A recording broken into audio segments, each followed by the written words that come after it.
We have to talk about books. I like books. I like reading. And I say more books, the better, as a general rule. Doesn't mean every book is appropriate for every setting or every situation. Okay, we've talked about that before. But the real question I have is, according to these right wingers, is banning books good or bad? And you might be saying, well, David, no, it's obviously good or it's obviously bad.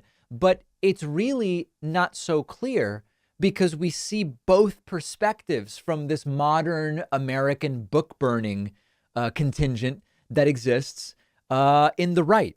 As I talked to you about not that long ago, book ban efforts have hit their highest levels in at least 20 years.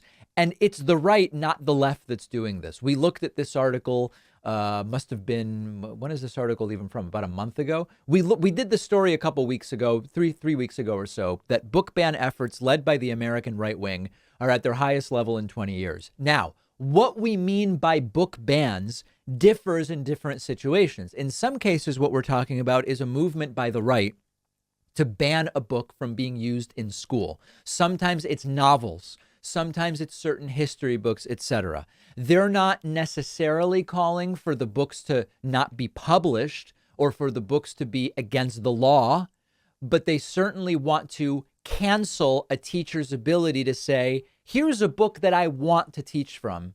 They don't want to give teachers that opportunity.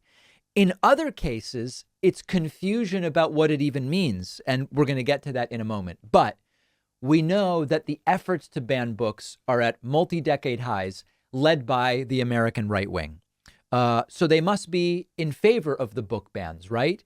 Well, apparently not, because remember the Dr. Seuss situation. This was now about a year ago. Well, it's actually hard to believe it's been a year, but it has been a year, where the publisher of Dr. Seuss books said, hey, you know what? Some of these books, this is our view. We're a private business. We can make the decisions that are right for us.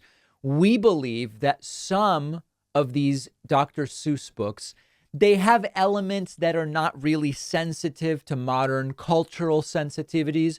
We're a private business, we're a publisher, and we think it's not good for business to keep publishing some of these. So we're not going to keep printing more copies. We're not burning the books. We're not saying the books should be against the law. We're not saying people can't read them. We just think continuing to print these particular books is no longer in line with what's best for us.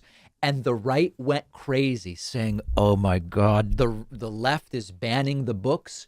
They're canceling Dr. Seuss. It's terrible. Always allow the books everywhere, everywhere, everywhere. Oh, okay. So they're against, I guess, limitations on books.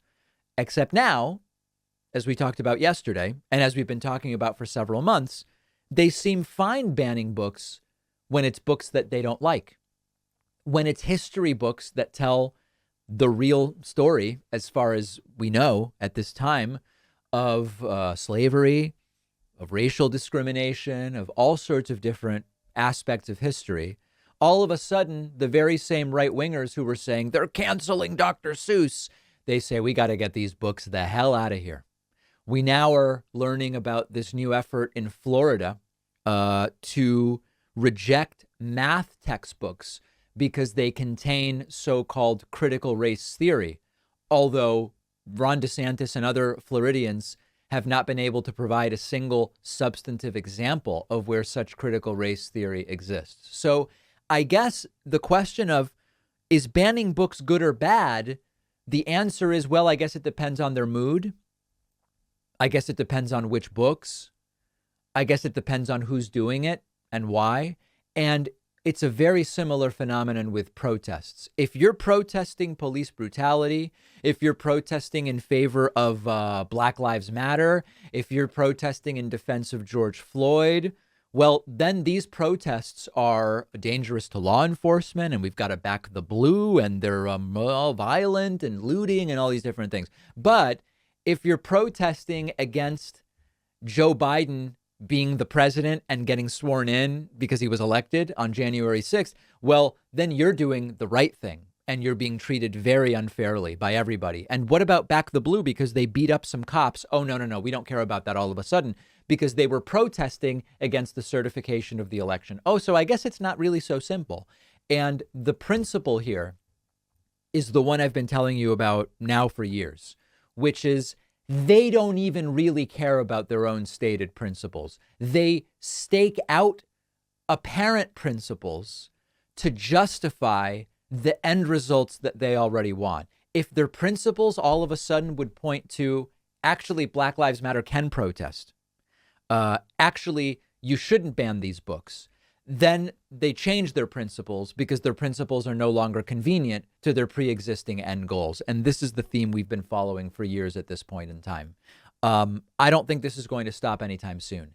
And in particular, because they don't really want to engage on what should climate policy be? What should policy be on renewable sources of energy? What should the top tax rate be? They can only engage completely superficially. Taxes are bad. Green New Deal is bad.